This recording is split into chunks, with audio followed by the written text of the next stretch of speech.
வெனிசுவேலாவின் எண்ணெயை ஏற்றி செல்வதாக கூறப்படும் குறித்த கப்பல் தற்போது ஸ்கொட்லாந்து மற்றும் அயர்லாந்துக்கு இடைப்பட்ட கடல் பகுதியில் பயணித்துக் கொண்டிருப்பதாக குறிப்பிடப்பட்டுள்ளது. கடந்த மாதமும் கரிபியன் கடற்பகுதியில் வைத்து இந்த கப்பலுக்குள் நுழைவதற்கு அமெரிக்க கடலோர பாதுகாப்பு படையினர் முயற்சி செய்ததாகவும் சர்வதேச ஊடகங்கள் செய்தி வெளியிட்டுள்ளன. அமெரிக்காவினால் விதிக்கப்பட்ட தடைகளை மீறி ஈரானிய எரிபொருளை கடத்தி செல்வதாக குறித்த கப்பல் மீது குற்றம் சுமத்தப்பட்டுள்ளதுடன் அக்கால பகுதியில் குறித்த கப்பல் கயானா நாட்டு கொடியுடன் பயணித்தது.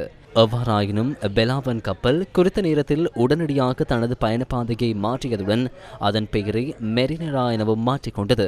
அதனைத் தொடர்ந்து கயானா கொடியுடன் பயணித்த குறித்த கப்பல் பின்னர் ரஷ்ய கொடியுடன் பயணித்ததாகவும் சர்வதேச ஊடகங்கள் செய்தி வெளியிட்டுள்ளன. இந்த நிலையில் குறித்த கப்பல் தொடர்பான அறிக்கைகளை தாம் உன்னிப்பாக அவதானித்து வருவதாக ரஷ்யா தெரிவித்துள்ளது. இதேவேளை வெனிசுவேலாவின் 30 மில்லியன் முதல் 50 மில்லியன் வரையான மசகு எண்ணெய் பீப்பாய்களை அந்நாட்டின் இடைக்கால அரசாங்கத்தின் பிரதிநிதிகள் அமெரிக்காவிடம் கையளிப்பார்கள் என அமெரிக்க ஜனாதிபதி டொனால்ட் ட்ரம்ப் சமூக ஊடக பதிவொன்றின் ஊடாக அறிவித்துள்ளார்.